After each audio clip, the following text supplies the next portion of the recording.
మిత్రులారా, నా లాస్ట్ వీడియోకి మీరిచ్చిన సపోర్ట్కు చాలా ధన్యవాదాలు. మీ ప్రేమ సపోర్ట్ వల్ల నాకు ఇంకా మంచి కథలు చేయాలనే ఉత్సాహం వస్తోంది. కానీ వీడియో చూసిన చాలామంది ఇంకా సబ్స్క్రైబ్ చేయలేదు, లైక్ కూడా చేయలేదు. ఈ కథ మీకు నచ్చితే దయచేసి కింద ఉన్న సబ్స్క్రైబ్ బటన్ను క్లిక్ చేసి పక్కన ఉన్న బెల్ ఐకాన్ మీద ట్యాప్ చేసి నోటిఫికేషన్స్ను ఆల్లో పెట్టండి. అలా చేస్తే నేను చేసే ప్రతి కొత్త వీడియో మీకు వెంటనే వస్తుంది. మీ సపోర్ట్ నాకు చాలా ముఖ్యం. అందరికీ మరోసారి ధన్యవాదాలు. ఇప్పుడు కథను ప్రారంభిద్దాం.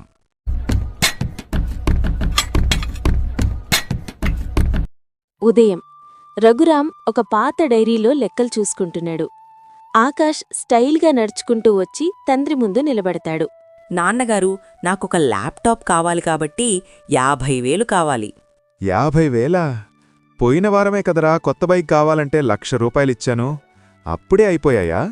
అబ్బా, అదేమన్నా 10 ఏళ్ల క్రితం మాట అనుకుంటున్నారా నాన్న? ఈ రోజుల్లో ₹1,00,000 ఏముంది? జస్ట్ ఒక సరదాకైపోతుంది. మనకున్న ఆస్తికి ఈ 50,000 ఒక లెక్క? ఎప్పుడూ ఆ పాత డైరీ పట్టుకుని లెక్కలు వేసుకుంటూ కూర్చుంటారు. ఈ చేతులకున్న కాయలు చూసావా ఆకాష్? నా 10 ఏళ్ల వయసులో ఈ చేతులతో మట్టి తవ్వి చెమట చిందించి ఒక్కో రూపాయి కూడబెడితే వచ్చిన ఆస్తిరా ఇది. నీ దృష్టిలో డబ్బు అంటే ఏటీఎంలోంచి వచ్చే కాగితాలు, కాని నా దృష్టిలో డబ్బు అంటే నా రక్తం, నా కష్టం. ఇదే మీ ప్రాబ్లం నాన్నగారు. ఎప్పుడూ పాతకాలం డైలాగులు. ఇప్పుడంతా స్మార్ట్ వర్క్. కష్టపడాల్సిన అవసరం లేదు. డబ్బు సంపాదించడం చాలా ఈజీ. మీరనవసరంగా డబ్బుకి ఎక్కువ విలువిస్తున్నారు. డబ్బు సంపాదించడం ఈజీనా? అయితే నీకో సవాలు. నువ్వు నీ స్నేహితుల్ని, నీ ఫోన్ని పక్కన పెట్టి ఈరోజు సాయంత్రంలోపు నీ సొంత కష్టంతో నీ చెమటోడ్చి కేవలం ఒక ₹100 సంపాదించుకునిరా. నువ్వలా తీసుకొస్తే ఈ క్షణమే నా ఆస్తి, వ్యాపారం మొత్తం నీ పేరు మీద రాసేస్తాను. ఇక నిన్ను ఎప్పటికీ డబ్బులడగను. కేవలం ₹100? మీరు జోక్ చేయడం లేదు కదా? ₹100 సంపాదించడానికి నాకు అరగంట చాలు నాన్నా. ఈ రోజంతా కూడా అక్కర్లేదు. సాయంత్రం కల్లా మీ చేతిలో 100 నోటు పెడతాను. ఆస్తి పేపర్లు రెడీ చేసుకోండి. గుర్తుంచుకో ఆకాష్, ఆ ₹100 నువ్వు ఎవరి దగ్గర అప్పు తీసుకోకూడదు. నీ వస్తువులు ఏవీ అమ్మకూడదు. నీ శరీరంతో కష్టపడి పనిచేసి తెచ్చినదై ఉండాలి. వెళ్ళు. ఆకాష్ ఎంతో కాన్ఫిడెంట్గా నవ్వుకుంటూ బయటికి వెళ్ళిపోతాడు. రఘురాం ఆందోళనగా కాని ఒక స్థిరమైన నమ్మకంతో చూస్తుంటాడు. మధ్యాహ్నం ఆకాష్ ఊరంతా తిరిగి ఎవరైనా ఈజీ పనిస్తారేమో అని చూస్తాడు. కాని ఎవ్వరూ ఇవ్వరు. చివరికి అలిసిపోయి నారాయణ వడ్రంగి కొట్టు దగ్గరకు వస్తాడు. నారాయణ తాత, బావున్నావా? నాకొక చిన్న హెల్ప్ కావాలి. ₹100 చాలా అర్జెంటు. ఏంటి బాబూ, రఘురాం గారి అబ్బాయివి, నువ్వొచ్చి నన్ను ₹100 అడుగుతున్నావు? సరేలే, ఇదిగో తీసుకో. వద్దు తాత, ఊరికే వద్దు. ఏదైనా పనుంటే ఇవ్వు. మా నాన్న కండీషన్ పెట్టాడు. పనిచేసి ₹100 తీసుకెళ్ళాలి. ఓహో, అదా విషయం. రఘురాం కొడుక్కి పని కావాలా? నా దగ్గర కంప్యూటర్లు, ఏసీ రూములు ఉండవు బాబూ. అదిగో అక్కడొక 10 లావుపాటి మొద్దులున్నాయి చూశావా? వాటిని ఆ గొడ్డలితో చిన్న చిన్న ముక్కలుగా కొట్టి లోపల పేర్చు. ఆ పని మొత్తం పూర్తయితే నీకు ₹100 ఇస్తాను. ఏంటి, ఆ 10 మొద్దులు కొట్టాలా? దానికి కనీసం ₹1,000 ఇవ్వాలి తాత. ₹100 మరీ మోసం.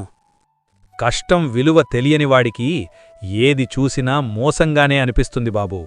ఆ గొడ్డలి బరువు మోస్తే కాని కూలీవాడి కడుపు మంటేంటో తెలియదు. దానికి మార్కెట్ రేటు ₹100. నీకిష్టమైతే చెయ్యి, లేదా ఇంటికి వెళ్ళిపో. మా నాన్న దగ్గర ఛాలెంజ్ ఓడిపోకూడదు. ఎలాగైనా ఇది చెయ్యాలి. సరే తాత, గొడ్డలివ్వు, నేను చేస్తాను. ఆకాష్ గొడ్డలి పట్టుకుని మొద్దులు కొట్టడం మొదలుపెడతాడు. అతని చేతులు మృదువుగా ఉండటం వల్ల కొద్దిసేపటికే బొబ్బలొస్తాయి. చేతులు మొద్దుబారిపోతాయి. దెబ్బలు తగిలి రక్తం కారుతుంది. గంటల తరబడి చెమట కక్కుతూ పనిచేస్తాడు. నారాయణ దూరం నుంచి గమనిస్తూ ఉంటాడు. నా వల్ల కావడం లేదు. ఒక్కొక్క దెబ్బ వేస్తుంటే ప్రాణం పోతున్నట్లుంది. ఇన్ని రోజులు నాన్న డబ్బుతో ఎంజాయ్ చేశాను. ఆయన ఈ ఆస్తిని ఎలా సంపాదించాడో ఇప్పుడు అర్థమవుతోంది. నాన్నగారికి ₹100 కావాలి, అంతేగా? రవి దగ్గర అప్పు చేసి ఇచ్చేస్తాను. సాయంత్రం ఆకాష్ ఇంట్లోకి వస్తాడు. రఘురాం చలి కాచుకుంటూ ఒక చిన్న నిప్పుల కుంపటి ముందు కూర్చుని ఉంటాడు.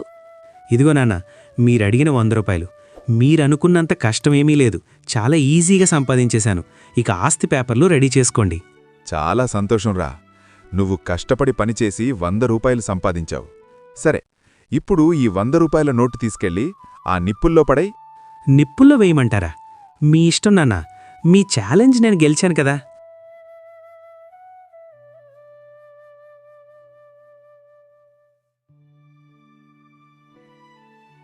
నువ్వు నన్ను మోసం చేస్తున్నావు ఆకాష్. ఆ డబ్బు నువ్వు పనిచేసి తెచ్చిన చెమట డబ్బు కాదు. నిజం చెప్పు, ఎక్కడ్నుంచి తెచ్చావు? అదేంటి నాన్న, నేనే సంపాదించాను. అబద్ధం. ఆ డబ్బు నువ్వు పనిచేసి తెచ్చిన చెమట డబ్బు కాదు. బహుశా నీ వాచ్ అమ్మిగాని, నీ స్నేహితుడి దగ్గర అప్పు తీసుకొనిగాని తెచ్చావు కదూ? అవునానా, నారాయణ తాత దగ్గర పనిచేయడానికి వెళ్ళాను. 2 కర్రలు కొట్టగానే చేతులకు రక్తం వచ్చింది. నా వల్ల కాలేదు. అందుకే నా ఫ్రెండ్ దగ్గర అప్పు తీసుకుని వచ్చాను. మీకెలా తెలిసింది నాన్నా? ఎలా తెలిసిందా? అరే పిచ్చివాడా, ఒక మనిషి తన నెత్తురు ధారపోసి నరాలు తెగేలా కష్టపడి సంపాదించిన 1 రూపాయిని కూడా ఎవరూ అంత ఈజీగా నిప్పుల్లో పడేయలేర్రా. అది నీ కష్టం కాబట్టే నీకు ఏ బాధ లేకుండా దానిని మంటల్లోకి విసిరేశావు. ఉచితంగా వచ్చిన డబ్బుకి, అప్పుగా వచ్చిన డబ్బుకి ఎప్పుడూ విలువ ఉండదు. మళ్ళీ వెళ్ళు, నీ సొంత కష్టంతో ఆ 100 రూపాయలు సంపాదించి తీసుకురా. అప్పటిదాకా ఈ ఇంట్లోకి అడుగు పెట్టద్దు. ఆకాష్కు కళ్ళు తెరుచుకున్నట్లవుతుంది. తన తప్పు తెలుసుకుని మళ్లీ నారాయణ వర్క్షాప్ వైపు పరిగెట్టాడు. రాత్రి బాగా పొద్దుపోయింది. ఆకాష్ ఇంట్లోకి నడుచుకుంటూ వస్తాడు. అతని బట్టలు చిరిగిపోయున్నాయి. చేతుల్నిండా బొబ్బలు, రక్తం మరకలు, ఒళ్లంతా చెమట, దుమ్ము. అతని చేతిలో ఒక మురికి పట్టిన 100 రూపాయల నోటు ఉంది. అతను వణుకుతూ ఆ నోటును తండ్రికిస్తాడు. ఇదిగో నాన్న, మీ 100 రూపాయలు. ఆ 10 ముద్దులు కొట్టడానికి నాకు ప్రాణం పోయినంత పనయింది. నా చేతులు రక్తం కక్కుతున్నాయి. కాని నేను పని మధ్యలో వదిలేయలేదు నాన్న. నారాయణ తాత దగ్గర నా చెమట చిందించి కూలీ చేసి తెచ్చిన డబ్బిది. కొడుకు పరిస్థితి చూసి గుండె తరుక్కుపోతున్నా పైకి గంభీరంగా నటిస్తున్నాడు. చాలా మంచిది ఆకాష్, నువ్వు నిజంగా కష్టపడ్డావు. సరే, ఇప్పుడు ఆ 100 రూపాయల నోటును తీసుకెళ్ళి ఆ నిప్పుల్లో పడే. లేదు నాన్న, నేను వెయ్యను. ఇది కాగితం కాదు నాన్న, ఇది నా నెత్తురు, ఇది నా చేతుల కష్టం. దీన్ని నిప్పుల్లో వెయ్యమంటే నా ప్రాణం కాలిపోతున్నట్లుంది. దీన్ని నేను కాల్చలేను నాన్న. ప్లీజ్ నన్ను వదిలేయండి. ఒరే నాన్న, నాకు కావాల్సింది ఈ 100 రూపాయలు కాదురా. నువ్వు తెలుసుకోవాల్సిన ఈ బాధ గురించే నేనిన్నాళ్ళు తప్పించిపోయాను. చూసావా, నువ్వు కష్టపడి సంపాదించిన ఆ 100 రూపాయలను నిప్పుల్లో వేయడానికి నీ మనసు ఎలా అల్లాడిపోయిందో. నువ్వు రాత్రింబవళ్ళు గాలిలోకి వెదజల్లుతున్న లక్షల రూపాయల వెనుక నా కష్టం, నా నెత్తురు అలాగే కాలిపోతున్నాయిరా. నన్ను క్షమించండి నాన్న. నా అహంకారం ఈ రోజుతో కాలిపోయింది. జీబులో నుండి వచ్చే ప్రతి నోటు వెనక ఒక మనిషి జీవితకాలపు చెమట ఉంటుందని నాకిప్పుడు తెలిసింది. మీ డబ్బును నేనిక వృధా చేయను. మీ వ్యాపారంలో మీకు చేదోడు వాదోడుగా ఉంటూ మీ కష్టాన్ని కాపాడుకుంటాను. ఇప్పుడు నువ్వు నా నిజమైన వారసుడివి ఆకాష్. డబ్బు విలువ తెలిసినవాడే మనుషుల విలువను కూడా గౌరవిస్తాడు. ఉచితంగా వచ్చే ఏ ఆస్తికైనా విలువ ఉండదు. మన సొంత చెమట చిందించి సంపాదించిన 1 రూపాయి అయినా సరే, అది మనకు నిజమైన ఆత్మసంతృప్తిని, డబ్బు విలువను నేర్పుతుంది. అన్నదమ్ములనరు, ఒకే ప్రాణం 2 దేహాలు అంటారు. తండ్రి పోయాక రామయ్యే సోముకి తండ్రి అయ్యాడు. పచ్చని పొలంలో ఇద్దరూ కలిసి నాగలి పడితే ఆ భూదేవి కూడా మురిసిపోయేది. కాని కాలం ఎప్పుడూ ఒకేలా ఉండదు కదా. పచ్చని చెట్టుకి చెదలు పట్టినట్టు ఈ బంధానికి కూడా ఒక పురుగు పట్టింది. ఏమే లలితా, చూశావా మీ తోటికోడలు గౌరీని? మొన్న పట్నం వెళ్ళినప్పుడు మీ అన్నయ్య ఆమెకి కొత్త పట్టు చీర కొన్నాడు. నీకేమో పాత చీరలే గతి. ఇదేనా సమానత్వం? అంటే అక్కకి పెళ్లికి వెళ్ళాలి కదా అని కొన్నాలు పిన్నిగారు. నువ్వు మరీ అమాయకురాలివే. ఇప్పుడు చీరలు, రేపు నగలు, ఆస్తి మొత్తం ఆ పెద్దోడి పిల్లలకే రాస్తారు. మీ సోముగాడు ఒట్టి అమాయకుడు. అన్నయ్యంటే పడి చస్తాడు. రేపు నీ పిల్లలు అడుక్కు తినాల్సిందే. జాగ్రత్తపడు. ఏవండి, లేవండి. నిద్రెలా పడుతుంది మీకు? ఏంటే నీ గోలా? పొద్దంతా పొలంలో పనిచేసి చస్తున్నా. కాసేపు పడుకోనివ్వవే. చావండి, పొలంలోనే చావండి. కాని రేపు నా పిల్లల గతేంటి? మొన్న మా అమ్మకి మందులకి 500 అడిగితే మీ అన్నయ్య నన్ను 10 ప్రశ్నలేశాడు. నా సొంత భర్త దగ్గర చిల్లిగా వందదు.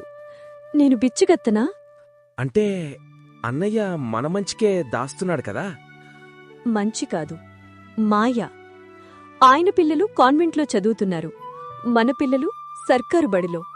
ఇదేనా న్యాయం? చూడండి, నాకీ ఆస్తిలో వాటా కావాలి. అది కూడా ఆ చెరువు కిందున్న పచ్చని పొలమే కావాలి. ఆ రాళ్ల భూమి మనకొద్దు.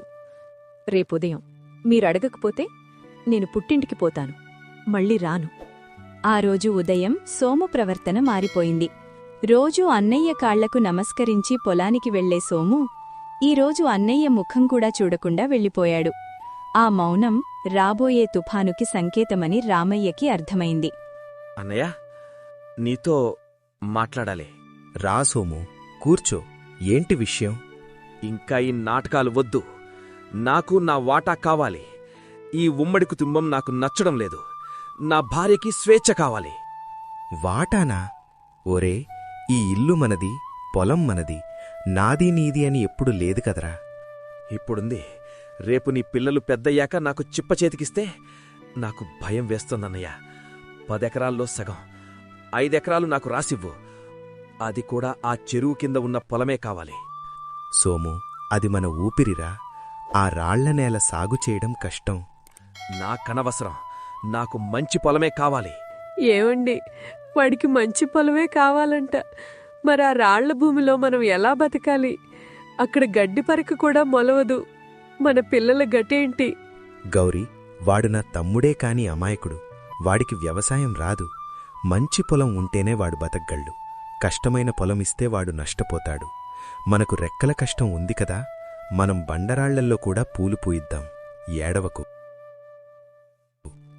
ఏం సోము, మీ అన్నయ్య నిన్ను కంటికి రెప్పలా చూసుకున్నాడు కదా. ఇప్పుడు ఆ రాళ్ల భూమి అన్నయ్యకిచ్చి నువ్వు మంచి పొలం తీసుకుంటావా?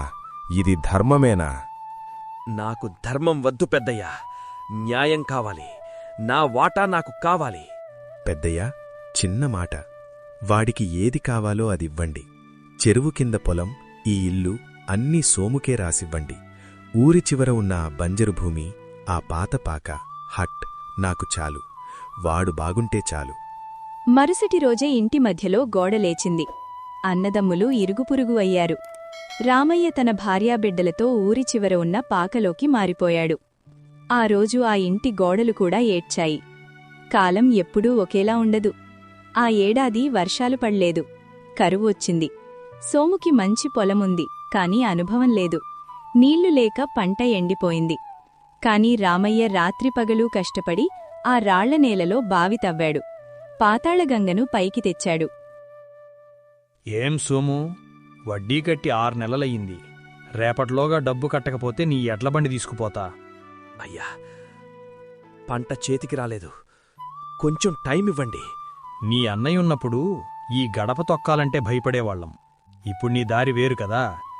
మర్యాదగా డబ్బు కట్టు, లేకపోతే ఇల్లు జప్తు చేస్తాం. ఏవండి, ఇంట్లో బియ్యం గింజి కూడా లేదు. రేపొద్దున వంటేం చెయ్యాలి? ఆస్తి కోసం గొడవ పడ్డాం. ఇప్పుడు గంజి నీళ్లు కూడా లేవు. మీ అన్నయ్య దగ్గరికి వెళ్ళండి. ఛీ, నోరు ముయ్. మంచి పొలం లాక్కుని ఆయన గొంతు కోసి ఇప్పుడు బిచ్చగాడ్లా చేచాపమంటావా? చచ్చినా వెళ్లను. ఆకలితో చావడమే నయం. తమ్ముడింట్లో పొయ్యి వెలగలేదని అన్నయ్యకి గాలివార్త తెలిసింది. ఆత్మాభిమానం అడ్డొచ్చి తమ్ముడు అడగలేడు అని అన్నయ్యకి తెలుసు.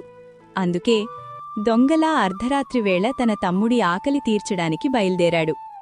అన్నయ్య, నువ్వా? అరవకు సోము, ఎవరైనా చూస్తారు. ఇదిగో బియ్యం. రేపు సంతలో కూరగాయలమ్మి డబ్బులిస్తాన్లే. లలితని కంగారుపడద్దని చెప్పు. చంపేయన్నయ్య నన్ను. నేను మనిషిని కాదు, రాక్షసుణ్ణి. మంచి పొలం లాక్కున్నాను, నిన్ను రోడ్డున పడేశాను. అయినా నా ఆకలి తీర్చడానికి దొంగలా వచ్చావా అన్నయ్య? నీ ప్రేమని నేను అర్థం చేసుకోలేకపోయాను. నన్ను కొట్టన్నయ్యా. పిచ్చోడా, పొలాలు వేరవ్వచ్చు, ఇళ్ళు వేరవ్వచ్చు, కాని పేగుబంధం వేరవుతుందా? నువ్వు ఓడిపోలేదు సోము. నీకు అనుభవం లేదు అంతే. రేపట్నుంచి మనమిద్దరం కలిసి వ్యవసాయం చేద్దాం. మరుసటి రోజు ఉదయం ఊరంతా ఒక వింత చూసింది. ఆస్తుల కోసం గోడలు కట్టుకునే రోజుల్లో ఈ అన్నదమ్ములిద్దరూ కలిసి తమ ఇంటి మధ్యలో ఉన్న గోడను పగలగొట్టారు. లలిత కూడా తన తప్పు తెలుసుకుని గౌరి కాళ్లమీద పడి క్షమాపణ అడిగింది. డబ్బు సంపాదించడం గొప్ప కాదు, మనిషిని సంపాదించడం గొప్ప. ఆస్తిపత్రాలు చిరిగిపోవచ్చు, పొలాలు ఎండిపోవచ్చు, కాని అన్నయ్య అనే పిలుపులో ఉన్న ధైర్యం, తమ్ముడు అనే పిలుపులో ఉన్న బాధ్యత ఎప్పటికీ శాశ్వతం. మిత్రులారా, ఈ కథ మీకు నచ్చితే తప్పకుండా కామెంట్ చేయండి. మా ఛానల్ను సబ్స్క్రైబ్ చేసి వీడియోకి లైక్ చేయడం మర్చిపోవద్దు. ఈ కథ మీకు నచ్చితే ఒక లైక్ ఇవ్వండి. ఇలాంటి మంచి కథలు ఇంకా రావాలంటే నా ఛానల్ని సబ్స్క్రైబ్ చేయండి.